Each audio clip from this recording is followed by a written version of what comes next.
Assalamualaikum warahmatullahi wabarakatuh. Rabbil alamin wa bihi nasta'in ala umuri dunya waddin. Wassalatu wassalamu ala asyrafil anbiya'i wal mursalin sayyidina Muhammad wa ala alihi wa sahbihi ajmain wa ba'd. Yassir wa la tu'assir rabbi tamim bi khair.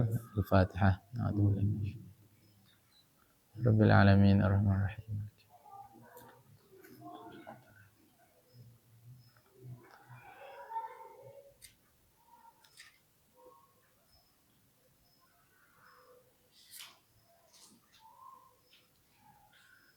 Bismillahirrahmanirrahim. Yaqulul mu'allif rahimahullahu ta'ala wa 'ada 'alaina min barakatih futuhatih fuyudatih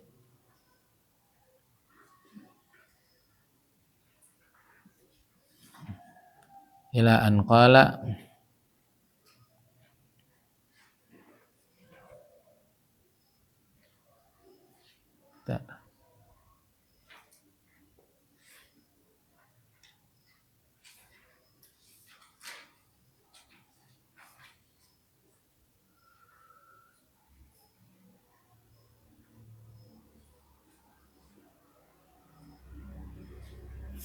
ibahatul makasib ad-dani'ati,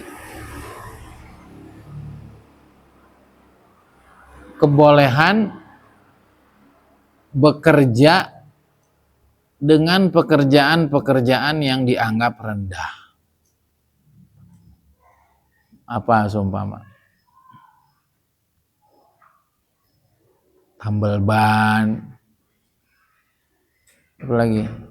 Sol sepatu, lagi yang dianggap rendah. Ngumpulin barang loak.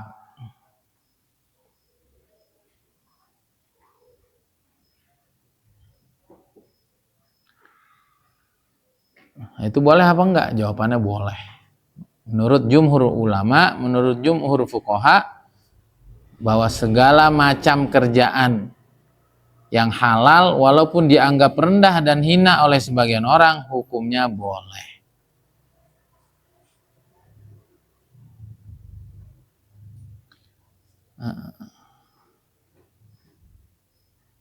Mutaqasyifah apa ya? Mutaqasyifah. Cari yuk mutaqasyifah.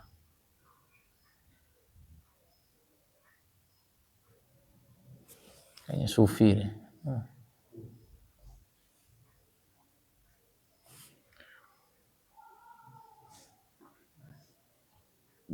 Sebagian ulama yang lain, Ibadul Mutaqasyifah,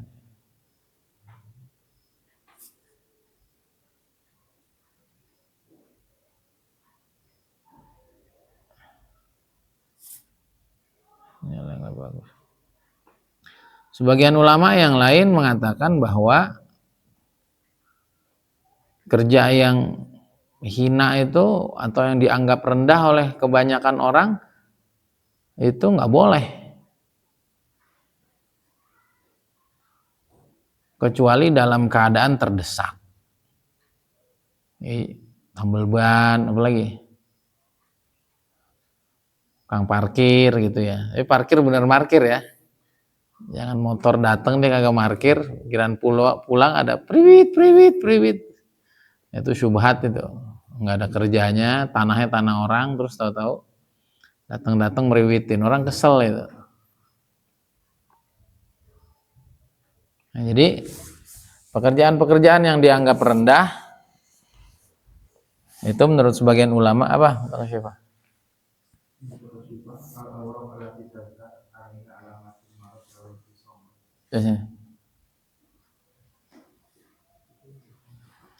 Kayaknya arahnya arah sufi sebetulnya.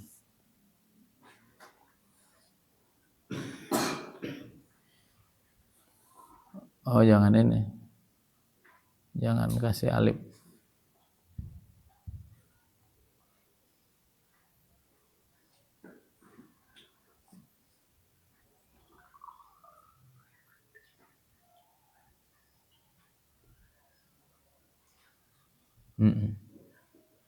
Orang sufi ini maksudnya. Syai'an yatasim bizuhd al-basatah wa qillatul infaq wal ibtila'at. Nah, sebagian ulama sufi Sekarang sufinya siapa? Orang tablik. Sebagian orang tablik pendapatnya kalau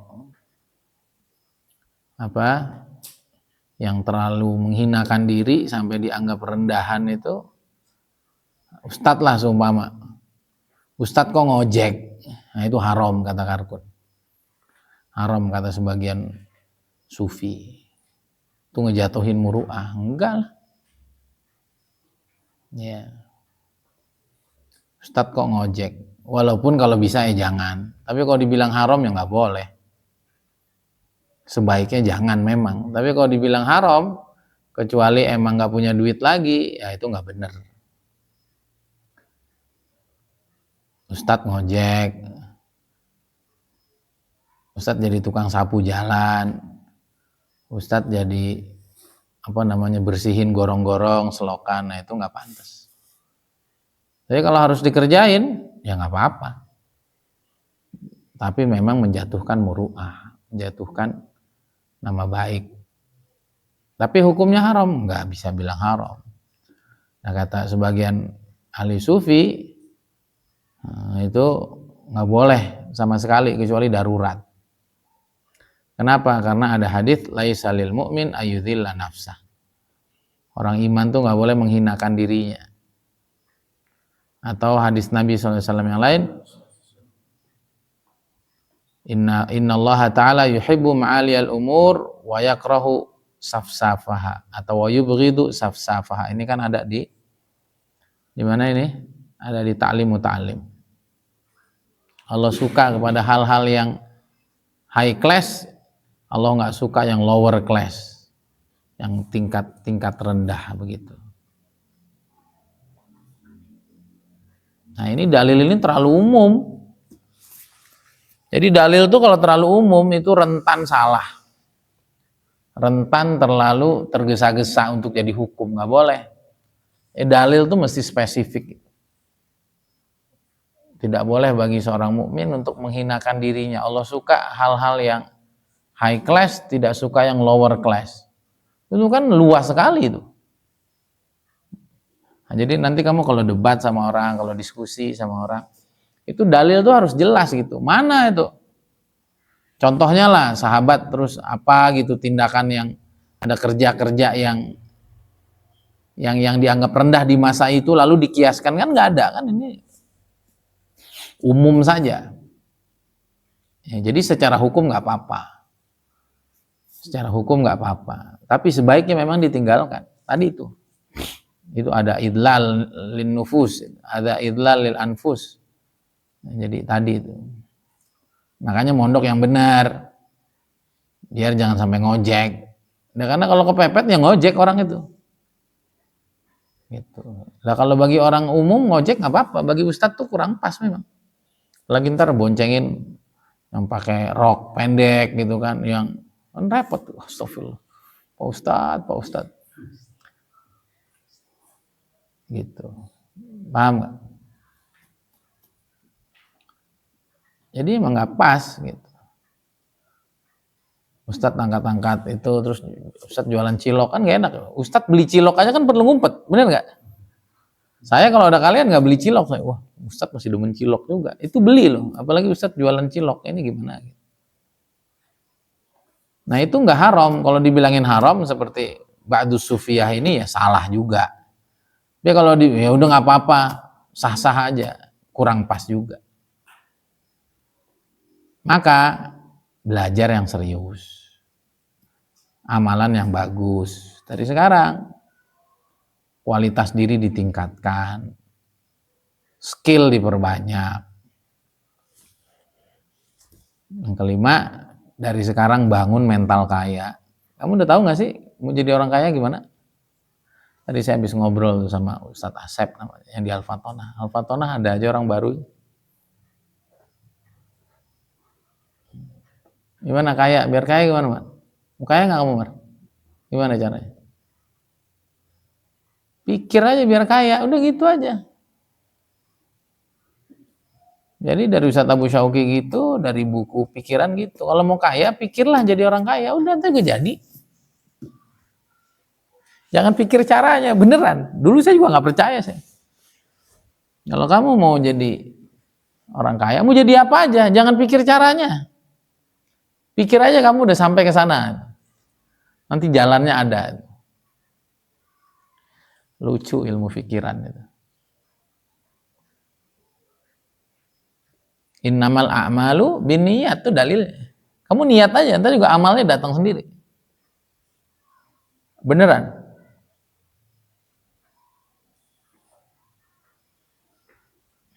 Kamu harus tahu, ya, kalau mau kaya itu, ya pikirannya harus kaya. Baru ntar bukunya datang, orang ngobrolnya datang, orang yang kasih ilmunya datang. Tahu saya ketemu Pak Ruhiman. Narik dari mana? Narik dari pikiran semua. Tahu Umah kepikiran bisnis sarapan pagi 10.000. Tahu hari ini saya dapat grup Antam. Kata sebagian teman saya, harus loyal sama satu produk. Iyalah, royal lah ala kulli hal. Dengan Neo Miracle harus royal. Dan saya tidak akan share di grup, tapi saya akan diam-diam. Bisnis buat apa sih? Buat apa ya? Dapat duit kan? Masa dibatasi? Tapi memang kode etik harus dijaga. Di grup POA nggak boleh. Gitu. Ntar datang semua jenis bisnis nanti datang ke kamu. Dan itu cocok sama kamu. Dan seterusnya. Tom. Pokoknya pikir aja biar kaya. Ya kalau kamu mikir emang nggak mau kaya ya nggak apa-apa. Nggak wajib kok kaya itu. Salah juga kalau dibilang kaya itu wajib. Salah. Jangan kaya hisabnya panjang, salah juga. Paham ini? Itu makanya saya bilang, itu kamu baca buku pikiran saya lah, baca. Itu kamu harus hatam, kamu harus bisa praktek. Kalau kamu praktek, asli. Nanti kamu baca buku The Secret, kamu baca buku apa aja tentang mindset, nanti nyambung semua. Jadi hidup ini cukup mau aja. Kalau kamu udah mau, nanti barangnya datang sendiri. Tapi jangan ditolak pas mau datang. Kadang-kadang barangnya datang kamu tolak. Nah itu namanya ilmu pikirannya nggak fokus.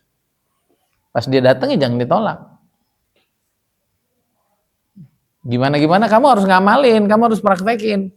Nanti kamu ngerti sendiri. Sama juga dulu saya nggak percaya saya. Jangan pikir gimana caranya. Cukup kamu mau, cukup pikiran kamu sampai ke sana, nanti bendanya Allah datangin sendiri. Nanti alam yang mendatang. Kalau kata orang barat, nanti alam yang akan menghantar sendiri. Kalau kayak kita, Allah yang ngedatengin. Paham ini? Jadi lucu-lucu tuh. Udah lama saya nggak pernah ketinggalan HP. Pas mau nusroh kamu, pas huruf lupa HP. Ujungnya ketemu Pak Ruhiman. Habis ketemu Pak Ruhiman, ngobrol. Habis ngobrol, ternyata ngobrolnya emas. Duduklah sejam. Paham nih? Dari sanalah tahu permainan. Kalau dia doang nggak tahu. Paham nggak? Tahu-tahu dapat bukunya Nejat. Bukan tahu-tahu, emang saya tarik kok. Dari sekian banyak buku gimana cara kaya, yang nyangkut bukunya Nejat. Ya.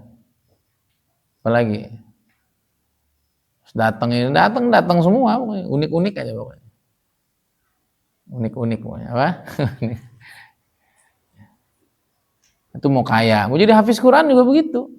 Ya kalau kamu belum jadi hafiz, ya emang kamu niatnya belum kuat, gitu aja. Oke, kembali. Nah, ujungnya tuh kajian pemuda bingung babnya apa, ketemu Kitabul Kasbi. Di rumah saya tuh ada buku Al Ulama Al Aghniya. Di buku saya tuh di rumah saya ada buku Sufi berduit tuh. Sufinya aja ada duitnya. Jadi kalau otaknya miskin, pikirannya miskin, bukunya tentang orang miskin aja. Dalilnya dalil susahnya orang kaya aja. Kenapa? Karena pikirannya miskin. Nah, gitu. Nanti temannya orang miskin aja. Lingkungannya orang miskin aja, gurunya ngajarin miskin aja. Beneran ini. pengen punya guru bisnis. Tahu-tahu Ustadz Abu Syauqi buka kelas bisnis, nggak pernah ada. Unik-unik pokoknya, apa? Unik-unik. Gitu ya. Tahu-tahu kitab salaf tapi bicaranya tentang duit. Gitu. Enggak begitu kata beliau, kata Imam Muhammad bin Hasan Syaibani, enggak. Nyari duit model apa aja asalkan halal, enggak boleh dibilang haram. Dalilnya inna minadzunubi dzunuban, ini juga ada di Ta'lim Muta'allim. Inna minadzunubi dzunuban la yukaffiruha illal humum. La yukaffiru shaum wala shalah. Ada dosa-dosa yang enggak bisa dihapus dengan sholat, puasa. Lalu para sahabat nanya, lu ngapusnya pakai apa? Jawabannya al-humum fi talabil ma'isyah, risau, galau, bingung dalam mencari modal untuk hidup, mencari ma'isyah. Ya kamu ntar kalau lagi bisnis, kalau lagi kerja, mentok-mentok terusin. Susah-susah udah agama aja, udah akhirat aja. Semua tuh ada waktunya. Sholat, puasa, jangan atuh. Paham ini? Udah santri itu ngaji aja, nanti ngarep hatinya. Jangan. Kerja aja, bisnis aja. Kalau ada susahnya, itu ngapus dosa yang nggak bisa dihapus oleh sholat dan puasa. Nah, ini kan semua ilmu nih. Kalau edukasinya nggak lengkap, nanti bisnis bangkrut seumpama. Udah, makanya ustadz tuh udah ngajar aja, nggak usah ini, nggak usah itu. Iya juga ya, emang saya nggak bakat. Iya juga ya. Jangan-jangan Allah marah nih gara-gara saya bisnis. Namanya bisnis mah ada bangkrutnya tuh. Kadang-kadang orang suka lebay. Padahal boleh jadi kesulitan kita saat mencari peluang bisnis, peluang apa lain sebagainya, di situ ada dosa-dosa yang sedang Allah ampuni. Bahaya nggak orang berhenti ngaji? Bahaya nggak orang ilmunya nggak lengkap? Bahaya nggak orang ilmu pikirannya tuh nggak mateng? Akhirnya nakutin orang aja. Akhirnya nganggap semua isyarat Allah tuh jelek aja. Padahal nggak gitu. Saya habis kenal ilmu pikiran tuh jadi tenang gitu. Nah, kamu harusnya saya ngomong berulang kali begini, kamu ntar pinjem bukunya. Atau kamu Ustadz minta muzakarohnya lah gimana.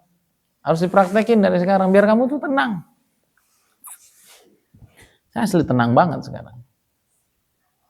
Nyari duit aja, ini aja. Emang kenapa? Kamu kan nggak tahu. Masalah saya di situ. Kan gitu. Nggak usah nyuruh saya ngaji, saya mah orang ngaji. Nggak usah suruh saya ikut daurah. Saya mah orang rajin ikut daurah dulu. Bahkan daurah nggak pentingnya saya ikutin. Tapi sekarang ada skala prioritas yang harus saya dahulukan. Jadi kita udah nggak mudah didikte orang. Bukan keras kepala ya, tapi udah punya prinsip gitu. Kenapa? Karena tahu apa yang terpenting hari ini. Apa yang terpenting hari ini? Nyusun kurikulum. Habis itu nyari duit saya. Anak saya 5, rumah belum punya, mobil hilang, bayaran masih ngutang. Masa saya asik-asikan ngaji? Masa saya asik-asikan ngapalin Quran terus? Ya jangan gitu. Tapi Quran saya jalan nggak? Jalan. Udah juz 24 nih. Paham nggak? Jadi nanti kamu tahu harus ngapain. Makanya pikirannya harus jelas. Tahun ini mau ngapain? Udah lulus mau ngapain? Itu diatur dari sekarang. Paham ini? Jadi nggak ada itu namanya kerja halal terus jadi haram, nggak ada. Itu orang terlalu apa itu? Itu orang terlalu ketasawufan itu. Ya halal nggak bisa jadi haram. Walaupun tadi sebaiknya memang orang-orang mulia itu tidak mengambil kerja-kerja yang tidak pantas. Nah, tukang parkir kurang pas. Lagi tukang parkir ya Pak. Bisa ritem kan tambah nggak pas. Ngapain Pak Ustadz di sini? Nabi SAW juga bersabda, thalabul halal kamu qara'atil abtal, mencari rezeki yang halal itu seperti berperangnya para pahlawan. Waman bata wanian fi talabil halal bata maghfuran lahu. Siapa yang di malam hari letih karena habis bekerja mencari yang halal, maka di malam hari itu dosanya diampuni. Ngapain capek-capek kerja nyari dunia, udah dakwah aja. Kasih tahu siapa yang di malam hari capek habis kerja, besoknya dosanya diampuni. Bukan enak-enakan di markas, bukan enak-enakan ngaji. Coba kamu tanya tuh, orang-orang yang ngejos terus di rumahnya dapur nggak ngebul, siapa yang paling kesel? Anak istrinya, keluarganya, keluarga besarnya. Jadi gampang sih, Allah marah apa enggak, lihat aja orang sekeliling kamu tuh marah apa enggak. Kalau marah berarti emang nggak bener. Itu bahasa orang kita kan. Suara rakyat tuh suara Tuhan. Gitu. Jadi kalau orang tuh marah, kan ada kan? Waliyadzubillah ya. Orang zina sama tetangganya. Marah nggak orang tuh? Orang tetangga bukan dijagain malah dihabek gitu. Marah nggak orang tuh? Marah itu. Sama itu, tidak ada zina yang lebih besar dosanya melebihi menzinai tetangga. Jadi kalau orang tuh marah, Allah juga marah itu. Itu cirinya begitu aja itu. Jadi kalau kamu ngaji terus keluarga kamu marah, oh berarti kamu ngajinya itu baik, tapi ada hal yang lebih baik yang kamu sedang tinggalkan. Sama nih, kalau saya tahu-tahu huruf 4 bulan, kamu seneng nggak? Karkun senang, tim taskil seneng, wow, Ustaz Iqbal aktif. Kamu seneng nggak? Istri saya seneng nggak? Marah dia. Enaknya lu bikin anak 5, duit kagak dikasih, anak lagi susah-susahnya 5 laki-laki semua lagi. Istri saya kalau lama aja saya tinggalin udah pusing banget kepalanya. Kita mesti ngerti gitu. Ada hal-hal tuh yang kapan kita prioritaskan, kapan enggak. Sama nih, ini pondok masih baru, kurikulum belum rapi, ini itu belum rapi, saya tinggalin 4 bulan, tuh namanya orang nggak nyambung. Paham? Itu namanya ilmu fikiran. Kita harus tahu mana skala prioritas. Namanya fiqhul aulawiyat, fikih prioritas. Kalau saya anak udah gede, pondok udah rapi, saya udah nggak di pondok, saya ngapain? Karena tenaga saya diperluin di luar. Dan di pondok udah settle, anak-anak saya udah pada mondok semua. Kalau saya masih ditongkrongin juga, namanya saya gila pondok namanya, gila rumah namanya. Paham nggak ini? Ya, jadi kita harus tahu skala prioritas. Anak lagi perlu-perlunya biaya, agak mau kerja ya repot atau. Mau? Udah mondok yang gratis aja. Mondok aja ntar gampang. Bayaran gimana? Oh, nunggak 1 tahun. Malu anaknya. Bapaknya enak aja ke sana kemari sana kemari. Paham tuh? Nah, jadi harus ngerti. Nah, jadi gitu tuh tadi. Kalau kita ada kesulitan nyari duit, di kesulitan itu ada dosa yang sedang Allah ampuni. Kalau kita capek, sama saya kadang-kadang bisnis ada. Ujungnya jadi kurang tidur apa segala macam. Ini harus ingat hadis ini. Kalau memang niatnya untuk memenuhi nafkah, niatnya untuk perjuangan, niatnya untuk dakwah dan ibadah, niatnya untuk perjuangan pesantren, niatnya agar sedekah lebih banyak, bata maghfuran lahu. Karena kalau enggak yang begini-begini ya udah, oh, dunia. Kalau besok agak punya duit minta, kira nggak punya duit buka donasi, kira nggak punya duit dihinakan orang kaya, pas dihinakan nggak mau. Ya namanya kagak punya duit ya dihinain orang kaya. Kita harus ngerti gitu. Mau punya duit, disuruh nunduk dikit sama orang kaya nggak mau. Atau orang kaya, oh, kagak punya duit, sombong lagi. Ya harus ngerti ya. Kalau nggak mau kerja ya berarti harus siap minta, harus siap ngarep, harus siap diremehin orang. Giliran diremehin nggak mau. Nah itu namanya pikirannya nggak lempeng, nggak sempurna. Paham nggak nih? Atau mau bisnis nggak ada waktunya, mau bisnis nggak ada susahnya, ya jangan bisnis. Nah itulah ilmu pikiran tuh. Kamu mau apa tuh? Itu konsekuensinya sudah dipikir. Sama seperti saya sama Biu lagi nyusun kurikulum. Saya tahu menyusun kurikulum yang tidak sama dengan orang ya panjang waktunya. Nggak boleh saya tinggalin aja, nggak boleh nggak diproses. Ya harus diproses dengan sangat baik. Paham tuh? Kalau mau nggak di otak-atik ya udah, ya sama aja kayak pondok orang. Ya.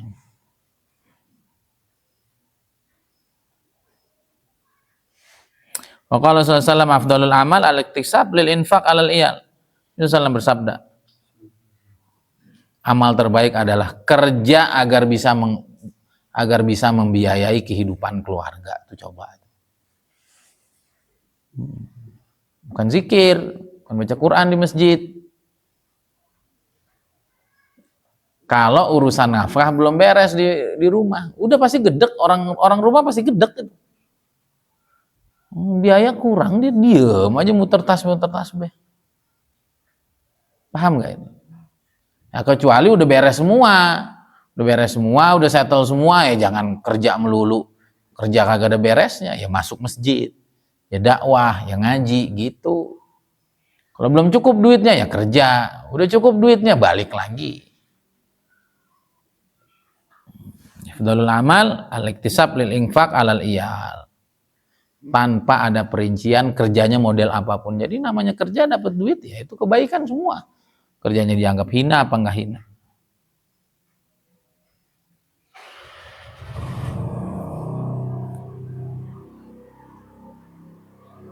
Bahkan kalau harus ujungnya nggak ada usaha lagi kecuali meminta, itu pun harus dilakukan. Nabi SAW bersabda, as-su'alu akhiru kasbil abdi, minta-minta itu adalah alternatif terakhir seseorang mendapatkan uang.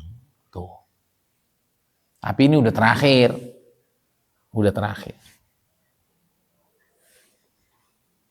Jangan dibiasain minta-minta. Siapa yang membuka pintu meminta-minta, maka dia telah membuka pintu kefakiran dalam hidupnya. Ma fataha abdun babal masalah illa fatahallahu lahu babal faqri au kama qala alaihi salatu wasallam. Tidaklah seorang hamba membuka pintu minta-minta kecuali Allah buka baginya pintu kefakiran. Kenapa coba? Logikanya apa? Orang tuh kalau minta-minta otaknya kagak jalan. Harapannya dikasihanin orang. Nah kalau otaknya nggak jalan ya berarti nggak cerdas. Selamanya nggak punya kreativitas untuk menghasilkan uang. Ya kalau ngarep dikasihanin orang mulu, kreativitas cara nyari uang yang nggak dikembangin, kira-kira bisa kaya nggak? Enggak, makin jatuh miskin udah. Itu maksudnya, kenapa nggak boleh minta-minta? Karena orang minta-minta itu kreativitas berpikir bisnisnya tuh hilang. Sehingga nggak ada skillnya udah nggak punya, otaknya nggak dipakai, ya udah selesai, miskin udah. Nah kenapa bisnis itu bikin orang kaya? Karena bisnis itu otak muter melulu. Cari peluang baru, cari strategi baru, cari kolega baru. Makanya saya berharap sekali, saya galakan sekali, setiap kamu mesti jadi pengusaha. Walaupun nanti ustadz, walaupun nanti tentara. Terus saya ketemu Komandan Asep namanya. Di Satsik Mill yang saya apa? Yang saya jual sarapan pagi di situ. Tuh. Kalau pikiran kita kaya, ketemunya juga TNI yang pikirannya kaya. Biasanya kan TNI yang majakin inilah, yang enggak ini. Tuh Pak Ustadz lihat tuh, mobil oren semuanya ditaruh depan, daripada kosong saya panggil aja tuh tukang pos. Kalau susah nyari parkir sini aja. Tuh di belakang pos. Itu orang parkir rame. Dan orangnya nggak rese. Kenapa? Karena otak duitnya jalan, mikir terus. Pak Ustadz, anak-anak tuh diajarin aja. Ajarin apa Pak? Ajarin bisa tambal ban. Duitnya gede loh. Iya Pak, cerita dia. Ya juga, modalnya cuma 3 juta Pak Ustadz. Santrinya kalau susah kerja, susah tuh suruh tambal ban aja. Gede tuh duitnya. Gede tuh. Iya juga ya. Banyak lah. Kita ketemu TNI yang punya jiwa usaha. Hal-hal yang kita anggap dulu hina, ternyata duitnya gede. Ya, kalau pikiran kita miskin, udah.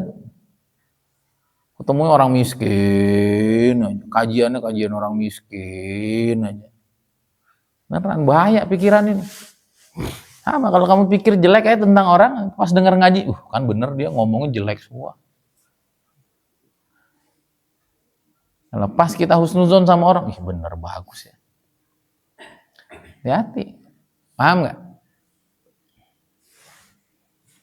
Ya begitu. Ya, jadi jangan punya mental minta-minta. Nah.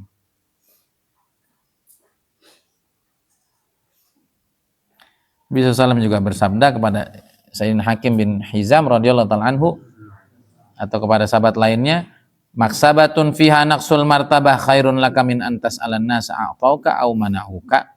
Pekerjaan yang menurunkan kita punya martabat itu lebih baik bagimu kepada Hakim bin Hizam daripada kamu minta-minta sama orang, baik dikasih apa enggak. Udah, walaupun kelihatannya hina, walaupun nggak apa-apa.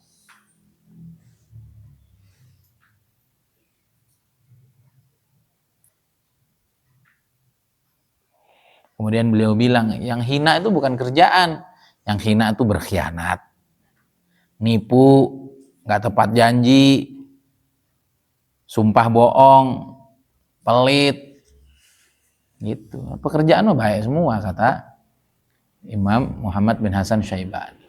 Nah, kalau ada ustadz, sumpama kamu lihat jual gorengan, itu kan kurang pas sebetulnya. Ya udah biarin. Berarti memang nggak ada jalan lain bagi dia, nggak usah di ustadz kok begitu tuh, lihat tuh. Gara-gara nggak dakwah, ya bukan, ente tuh loh gara-gara ente nggak tolong, bukan gara-gara ente nggak dakwah, ente nggak tolong. Ente suruh ceramah dia, ente nggak kasih duit, ente suruh ngajar dia nggak kasih duit, atau ente mondokin anak, ente nggak bayaran, akhirnya jual gorengan tuh ustadz. Gara-gara nggak dakwah, ente nggak bertanggung jawab. Paham nih? Jadi nggak ada itu pekerjaan hina. Walaupun tadi kalau ada yang lebih baik sebaiknya itu, kalau tidak lebih baik berlumur oli, berlumur keringat, berlumur lumpur daripada harus minta-minta, daripada harus menjadi orang yang menengadahkan tangan untuk meminta bantuan orang lain. Macam-macam pekerjaan. Pekerjaan itu ada 4 di sini. Yang pertama jadi pegawai, yang kedua bisnis, yang ketiga bertani, bercocok tanam, beternak, yang ketiga apa? As-sinaah. As-sinaah itu jadi tenaga ahli, jadi guru atau jadi tim IT, gitu-gitulah kurang lebih. Semua itu kata Imam Muhammad bin Hasan Syaibani hukumnya boleh.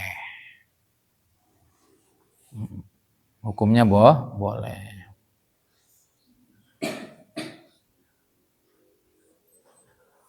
Ya, jadi ada pegawai tetap gitu ya. Pegawai kan nggak mesti punya skill kan? Itu pegawai Gojek kan nggak perlu punya skill, skillnya cuma nyopir aja. Tapi ada orang tuh as-sinaah, memang profesi sebagai dokter, sebagai guru itu kan harus ada skill. Kalau tadi pegawai yang penting punya sikil, bukan skill. Asal punya kaki jalan deh. Ada skill, ada sikil, kamu harus tahu bedanya. Kalau sikil belajar, gurunya belajar di Jawa, kamu nggak tahu. Nah, kemudian az-ziraah laisat madmumah mutlaq. Nah, sekarang, apakah bertani itu sesuatu yang tercela? Ada juga pembahasannya. Karena ada orang anggap pertanian itu nggak bagus. Kenapa? Karena panas-panasan dan lain sebagainya. Ini enggak nih, dalilnya hadis. Sebagian ulama mengatakan, dan ini pendapat yang lemah ya, bertani, bercocok tanam, beternak itu buruk, karena ada hadis Nabi SAW yang menyatakan ra'a syai'an min alatil hiratsah fi darikum, ada alat bajak di dalam rumah seseorang, maka Nabi SAW atau di satu perkampungan tidak masuk di dalam sebuah kampung alat-alat ini kecuali mereka akan terhina. Nabi SAW juga pernah ditanya tentang firman Allah SWT, in tuti'ul ladina kafaru yaruddukum ala aqabikum Kalau kamu ikuti orang-orang kafir, maka mereka akan membuat kamu murtad lagi. Ahwat ta'arrub. Para sahabat nanya, apakah ikutin orang kafir itu maksudnya adalah tinggal terus di pedalaman dan tidak hijrah? Kata Nabi SAW, enggak. Akan tapi kamu tetap bertani. Karena nggak mau ninggalin pertaniannya, udah situ aja, ujungnya diserang sama company, ujungnya dipaksa masuk agama selain Islam. Nah, gara-gara dua hadis ini, sehingga akhirnya ziro'ah itu dianggap sebagai sesuatu yang tidak baik. Kalau kata orang sekarang ya mungkin ya karena panas-panasan. Yang kedua, nggak balik modal. Karena sekarang pertanian itu mahal sekali. Dan nanti pas udah panen, toto harganya dijatohin. Mungkin kalau kata orang sekarang gitu, nggak masuk dalam kategori nyari duit yang enak karena itu kerjanya berat, hasilnya nggak seberapa. Kalau para sahabat, para salaf ngelihatnya itu dulu ada hadis Nabi SAW pernah bilang, kalau ada alat-alat pertanian itu di satu, itu mereka akan hina. Gitu. Atau tadi itu, kalau ikut orang kafir mereka kalau diturutin maka mereka akan murtad. Maksudnya apa? Terlalu cinta dengan persawahannya akhirnya nggak mau pergi. Akhirnya ujungnya dipaksa untuk murtad.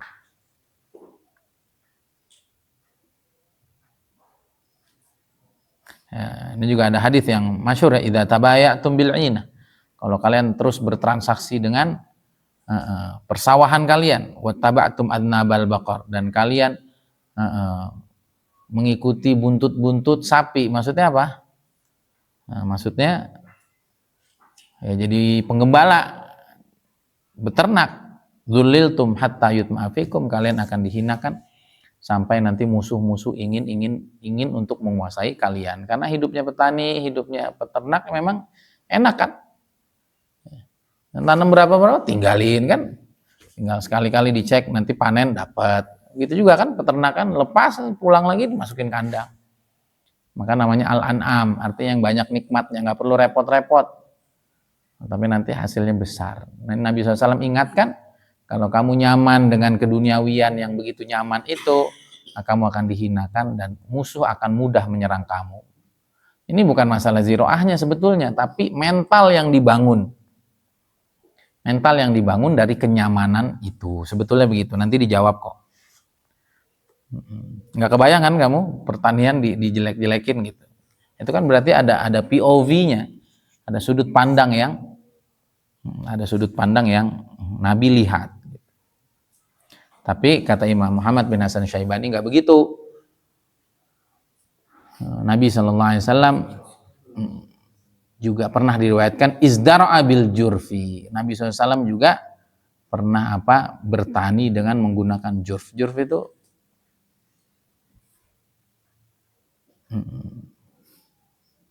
ya alat sawah lah. Jurf itu apa ya? Kita cari yuk. Kayaknya skop deh. Jurf itu skop ya. Kalau sallallahu utlubur rizqa tahta khabayal ard. Carilah rezeki dari bawah timbunan tanah. Maksudnya adalah bertani. Kalau sallallahu azari yutajir rabbah. Orang yang bertani itu sungguhnya dia sedang bertransaksi dengan Tuhannya. Ya karena dia ngarepin hujan, dia ngarepin angin, dia berharap tidak terjadi banjir. Nah, itu kan gambling juga itu. Tidak pasti kan hasil tanah itu. Jadi ada yang kena hama, ada yang apa lain sebagainya. Maka termasuk yang punya keimanan kuat itu adalah petani gitu. Karena dia berharap betul terjadinya cuaca yang baik, tidak ekstrim dan lain sebagainya.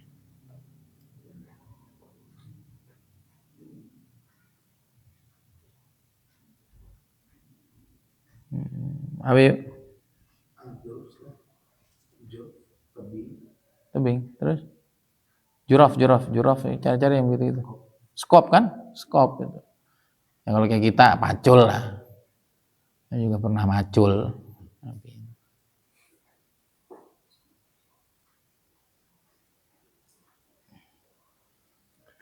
Adalah Imam Ibnu Mas'ud, Imam Hasan bin Ali, Sayyidina Abu Hurairah radhiyallahu ta'ala anhu, beliau punya sawah di Sawadul Iraq, di tanah luasnya Irak.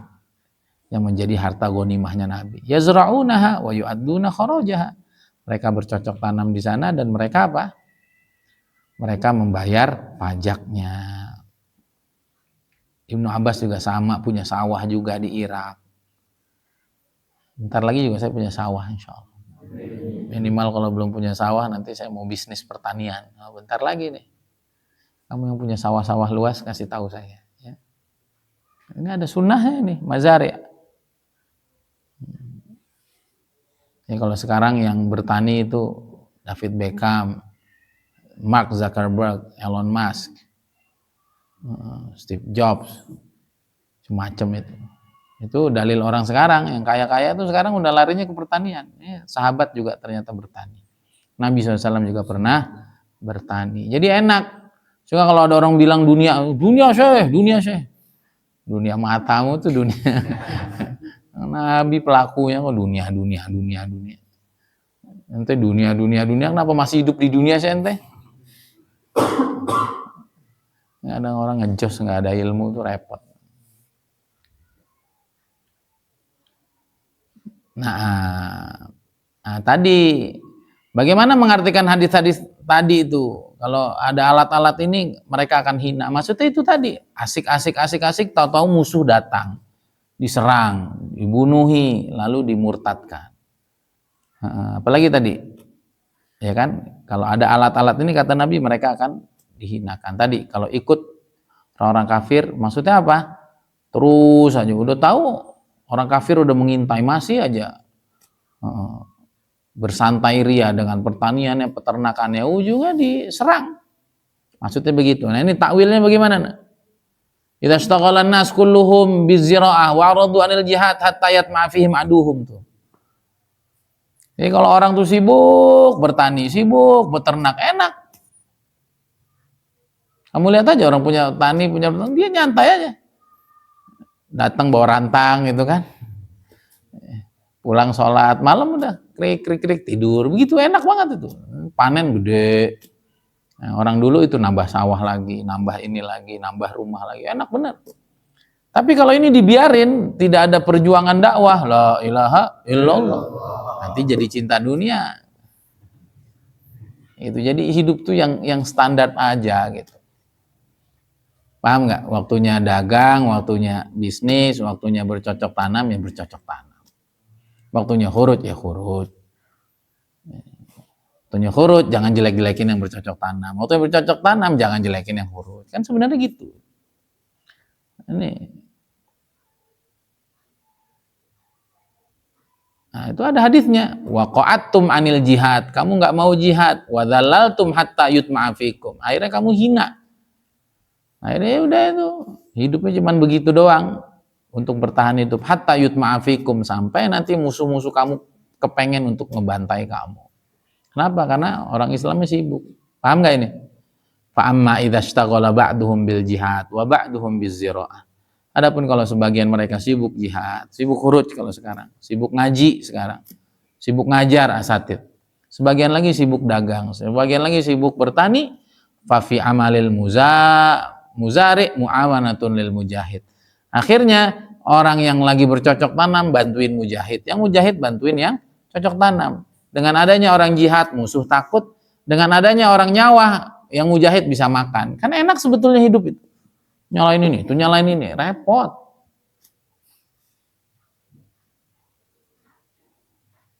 Sehingga Nabi SAW bersabda, al-mu'min lil mu'min kal bunyan yashuddu ba'duhum ba'dha. Atau yashuddu ba'duhu ba'dha. Jadi harusnya begitu. Jadi orang tablik nggak usah nyalain kiai yang ada di pondok. Pondok juga nggak usah nyalain orang tablik yang lagi khuruj tapi punya keluarga, punya bisnis, punya kerja, udah begitu. Paham ya? Masing-masing di posnya masing-masing, masing-masing lebih tahu mana yang paling afdol di waktu itu. Nah, nanti lain itu saya tuh nanti beneran enak banget kok khuruj itu enak banget. Tapi kalau nggak saya siapkan nih madrasah, kalau tidak saya siapkan itu rumah tangga saya, waduh, berantakan semua itu. Kalau saya nggak siapkan nih masyarakat, wah, khuruj kan enak kan? Mau ngapain juga huruf kan.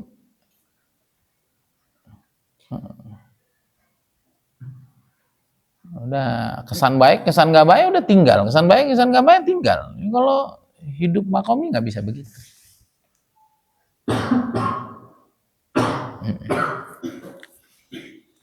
Paham ya?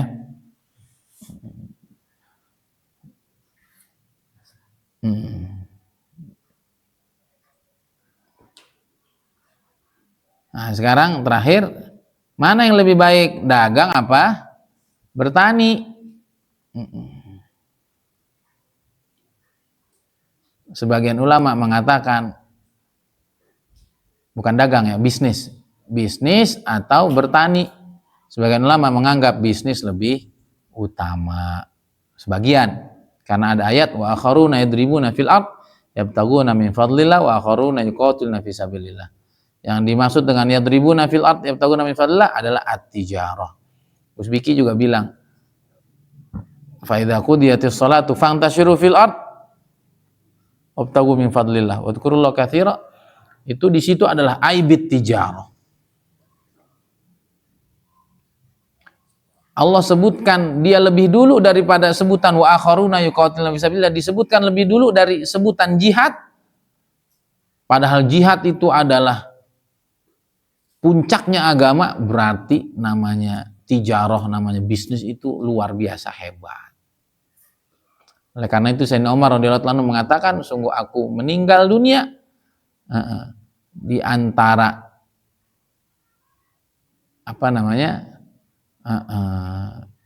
meninggal di antara kendaraan yang sedang aku tunggangi dalam rangka bisnis, maka itu lebih aku sukai daripada aku terbunuh dalam keadaan jihad fi sabilillah.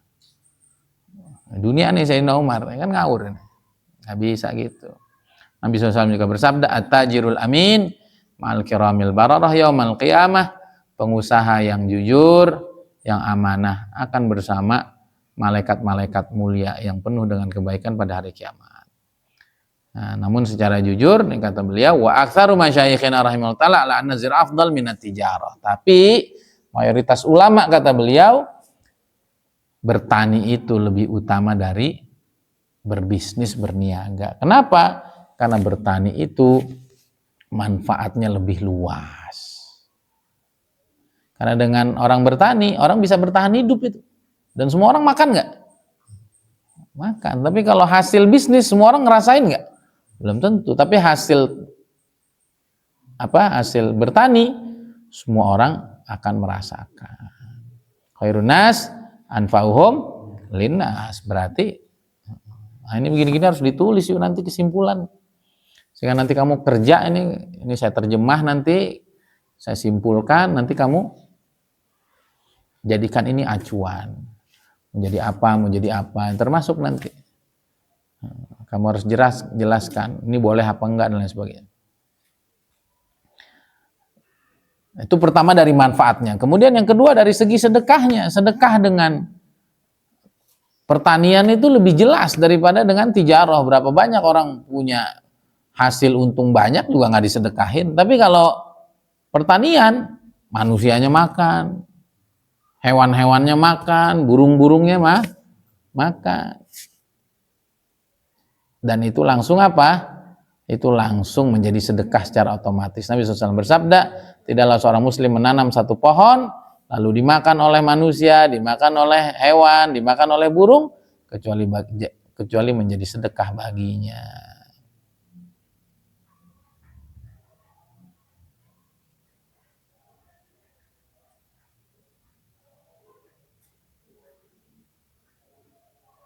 Hiyakah apa hiyakah? Pakai hak kecil yuk.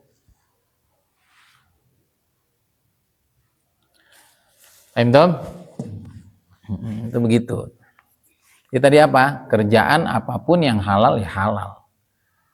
Tidak bisa jadi haram. Adapun kerjaan-kerjaan yang kurang layak bagi sebagian orang sebaiknya memang tidak dikerjakan. Kecuali memang nggak ada jalan lain, ya udah. Kamu bingung daripada gengsi udah ngojek aja. Bingung, bisa aja jadi tukang nasi goreng ya tukang nasi goreng. Walaupun sebaiknya dihindari. Tapi kalau nggak ada lagi, jangan gengsi. Paham ini? Kedua, macam-macam kerjaan tadi, ada yang jadi pegawai, ada yang jadi tenaga ahli, ada pertanian, peternakan, perikanan, dan bisnis. Mana yang lebih baik bisnis apa? Apakah bertani itu tidak baik karena berdasarkan hadis? Enggak. Itu karena apa tuh? Kenyamanan para petani dan para peternak itu yang bikin nanti orang jadi cinta dunia, akhirnya nggak mau jihad. Jadi kalau tidak, ya enggak. Orang bahkan kalau dibandingkan mana lebih hebat antara bisnis dengan pertanian, maka pertanian lebih hebat. Kenapa? Karena lebih manfaatnya lebih luas. Yang kedua, sedekahnya real. Sedekahnya apa? Real. Nah, itu kesimpulan kita ngaji. Apa hiyakah?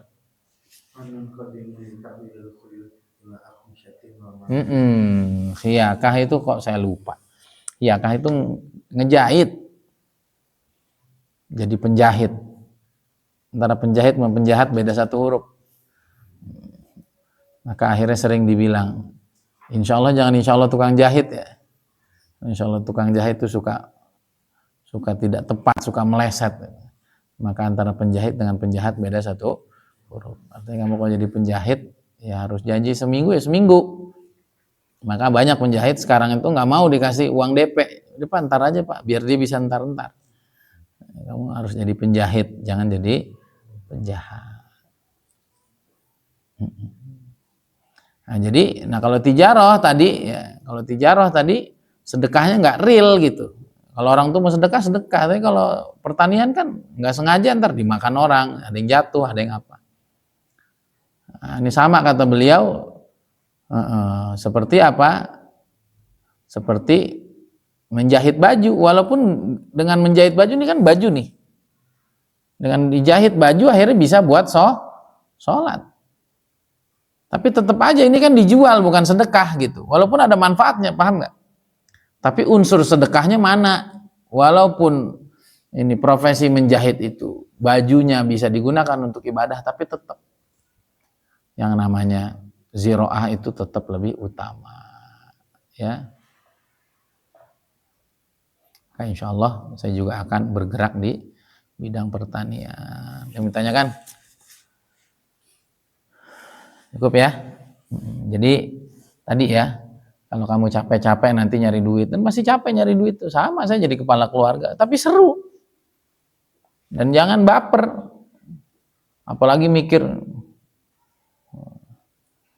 saya kenapa jadi sibuk ngurus dunia? Ngurus dunia orang infak itu wajib kok. Nafkahin anak istri wajib kok. Makan buat diri sendiri bisa jadi sedekah, ngasih makan istri jadi sedekah, kok dunia? Kewajiban kok. Ya. Tidak ada yang lebih Allah sukai dari apa yang Allah perintahkan melebihi apa yang Ia wajibkan. Gimana tuh dalilnya? Dalam hadis kan begitu, tidak ada hal yang lebih Allah sukai yang dikerjakan oleh anak Adam melebihi apa yang diwajibkan oleh Allah. Kalau nafkahi anak istri itu wajib, makanya kerjanya jadi amal yang terbaik. Dan tadi itu kalau kita pulang di sore hari, di malam hari karena capek kerja, besok paginya dosa kita udah diampuni semua. Harus diingat ini. Kalau ngantar dibilang dunia, oh iya juga ya. Jangan gitu.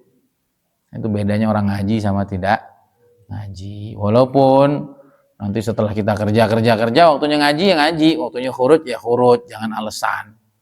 Ini kan ibadah, emang ibadah itu doang. Kan gitu. Kenapa nggak sholat? Ini saya lagi kerjakan ibadah. Ya sholat ibadah, kerja juga ibadah. Waktunya kerja ya kerja, waktunya sholat ya sholat. Paham gak ini?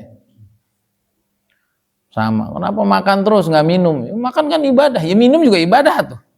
Kagak minum ntar darahnya terjadi pengentalan darah. Jadi orang tuh yang proporsional aja. Juga kita nggak boleh. Kita udah sibuk, diajak khurut nggak mau, diajak dakwah nggak mau, diajak sholat nggak mau, diajak ngaji nggak boleh. Semua ada porsinya masing-masing. Hadza billahi taufiq. Subhanakallahumma wa bihamdika. Assalamualaikum warahmatullahi wabarakatuh. Apa? Udah dihapus? Udah tutup belum? Belum. Apa? Nah, mata qarraba ilayya abdi bi syai'in ahabbu ilayya mimma aftaradtu alaihi. Ma taqarraba ilayya 'abdi bi syai'in ahabbu ilayya mimma aftaradtu alaihi. Tidak ada cara hambaku mendekat yang lebih aku sukai melebihi apa yang aku fardukan kepadanya. Tadi kalau ngasih nafkah itu wajib, maka apa saja yang ke arah sana berarti itu hal yang paling Allah sukai. Jangan dibilang dunia. Tapi kalau udah cukup nyari terus, nah itu dunia. Udah cukup ya ngaji, udah cukup ya ngajar, udah cukup ya berbagi, udah cukup ya sedekah, udah cukup ya khuruj, udah cukup ya sowan ke guru, udah cukup kan udah ditutup. Subhanakallahumma. Waalaikumsalam. Udah cukup kok ditambah terus.